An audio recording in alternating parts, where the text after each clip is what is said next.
Salut tout le monde. Alors récemment, l'anime de Boruto est sorti et selon moi, la série va exploiter le Byakugan bien plus que l'œuvre originale qui s'était longuement attardée sur le Sharingan ou encore le Rinnegan. Alors je me suis dit qu'il serait intéressant de réaliser une vidéo informative pour parler des différentes caractéristiques et de la manière dont est utilisé le Byakugan. Allez, c'est parti.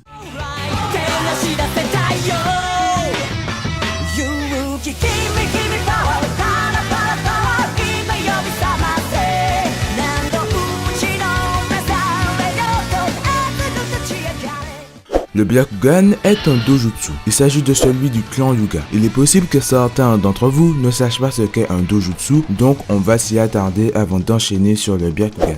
Le dojutsu, signifiant littéralement technique de pupille, est l'un des deux types de Kekkei-genkai, qui veut dire technique limitée par le sang. En fait, c'est des techniques qui peuvent être transmises seulement génétiquement au sein d'un clan ou d'une famille. Posséder un Kekkei-genkai est une chose de rare. Voilà pourquoi cela octroie des avantages considérables au combat. Les shinobi dotés de tels pouvoirs n'hésitent pas à les utiliser, puisqu'ils sont d'une part peu connus, donc difficiles à contrer, car leurs adversaires ne sont pas habitués à être confrontés à ce genre de technique, et de plus, le plus souvent, les Kekkei-genkai sont très puissants. Il faut savoir qu'il existe trois types de dojutsu: le Byakugan, le Sharingan, le dojutsu du clan Uchiwa, et le Rinnegan qui était à la base celui du sage des 6 chemins. Bien que cela ne soit pas d'une grande utilité pour le développement de la vidéo, je tenais à parler brièvement de l'autre type de Kekkei-genkai, à savoir le Godai Seishitsu Enka. Dans le monde de Naruto, les ninjas ont tous une affinité avec l'un des 5 éléments de base du chakra. Les ninjas dotés d'un Godai Seishitsu Enka ont une forte affinité avec deux éléments qu'ils maîtrisent aussi bien l'un que l'autre. Ils sont donc capables de fusionner ces deux éléments afin d'en créer un nouveau. Par exemple, le premier Hokage, Hashirama Senju, était un utilisateur du Mokuton, l'art de manipuler le bois. Il a fusionné les deux éléments auxquels il avait une forte affinité, à savoir l'eau et la terre. Il existe des ninjas qui ont une affinité avec deux éléments, mais qui n'ont pas pour autant un Godai Seishitsu Enka. On a par exemple Sasuke, qui par sa nature d'Uchiwa a une affinité forte avec le feu, mais il maîtrise aussi le Raito, mais avec une affinité moins forte que celle qu'il a avec le feu. Comme il y a un élément qui maîtrise mieux qu'un autre, on ne considère pas ça comme un Kekkei-genkai. Si vous en avez envie, je vous invite à aller voir la vidéo de Gaki Parody, le secret du Sharingan, qui explique très bien tous ces termes. Maintenant, on va enfin parler du Byakugan.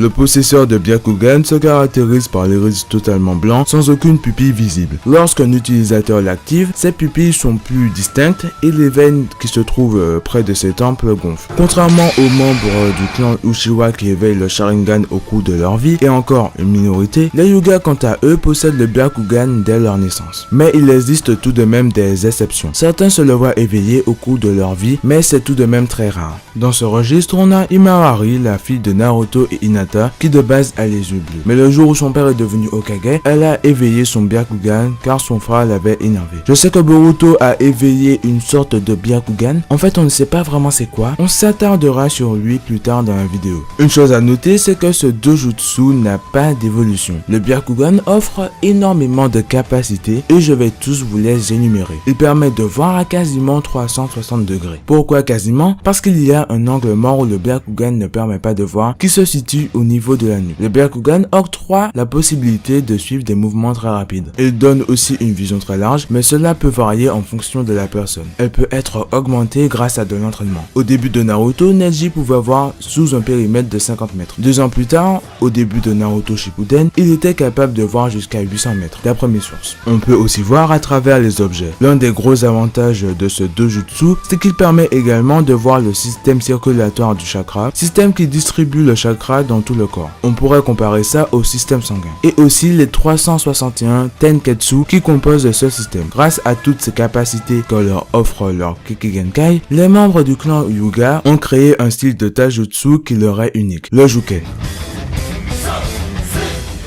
Dans ce registre, on a énormément de techniques, comme les 64 points du Hakem,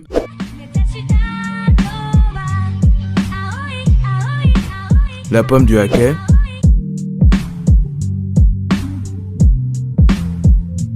existe d'autres techniques comme le tourbillon divin de Hake, etc. mais on va pas s'y attarder, sinon la vidéo durera trop longtemps. Il faut savoir qu'à une certaine époque, lorsque les différents villages qui composent le monde de Naruto étaient en guerre, les possesseurs de Byakugan étaient particulièrement traqués, car on voulait les leur dérober. Par exemple, Ao, un ninja du village de Kiri, au cours d'une de ses missions, a tué un membre du clan Hyuga et lui a dérobé son Byakugan. Maintenant, on va enfin parler de ce qui m'a fait faire cette vidéo, à savoir le cas Boruto.